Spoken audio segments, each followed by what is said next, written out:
ओम श्री परमात्मने नमः। भगवान अन्य देवी देवता, अन्य रूढ़ियों, अन्य विचारों पर चर्चा करते हुए अर्जुन से कहते हैं, ये अप्यन्य देवता भक्ता यन्ते श्रद्धायान्विताः ते अपि मामेव कौन्तेय यजन्ते विधिपूर्वकम्।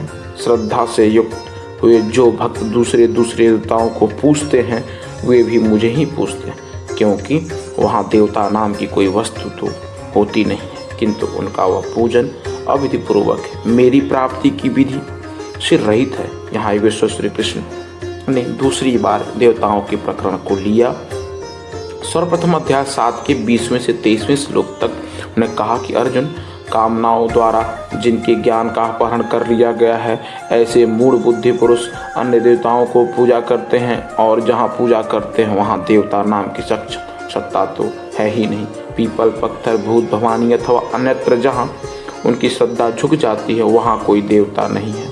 मैं ही सर्वत्र हूँ, उस स्थान पर मैं भी ही खड़ा होकर उनकी देव श्रद्धा उन स्थानों पर स्थिर करता हूँ। मैं ही फल का विधान करता हूँ, फल देता हूँ, फल निश्चित मिलता है, किंतु उनका फल नाशवान है।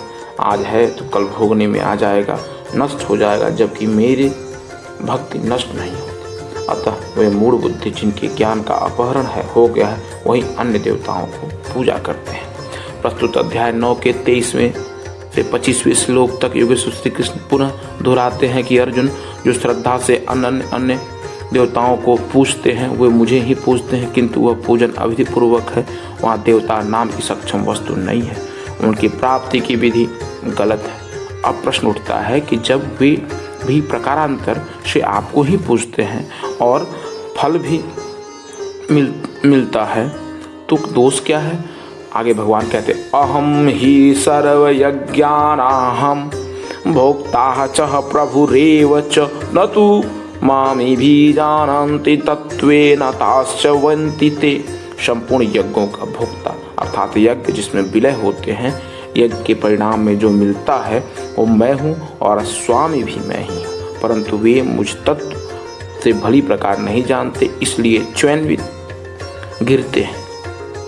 अर्थात वे कभी अन्य देवताओं में गिरते हैं और तत्व से जब तक नहीं जानते तब तक कामनाओं से भी गिरते हैं। उनकी गति क्या है? भगवान कहते हैं, यान्ति देवव्रता देवनपन्न पितृन्यान्ति ही पितृव्रता भूतानि यान्ति भूतेज्या यान्ति मद्याजिनो अपि माम। अर्जुन, देवताओं को पूजने वाले देवताओं को प्राप्त होते हैं। देवताओं है तो परिवर्तित सत्ता, वे अपने सदकर्मानुसार जीवन व्यतीत करते हैं। पितरों को पूजने वाले पितरों को प्राप्त होते हैं, अर्थात अतीत में उलझे रहते हैं। भूतों को पूजने वाले भूत होते हैं, शरीर धारण करते हैं, और मेरा भक्त मुझे प्राप्त होता है, वह मेरा साक्षात स्वरूप होता है, उसका पतन नहीं होता। जय जय श्री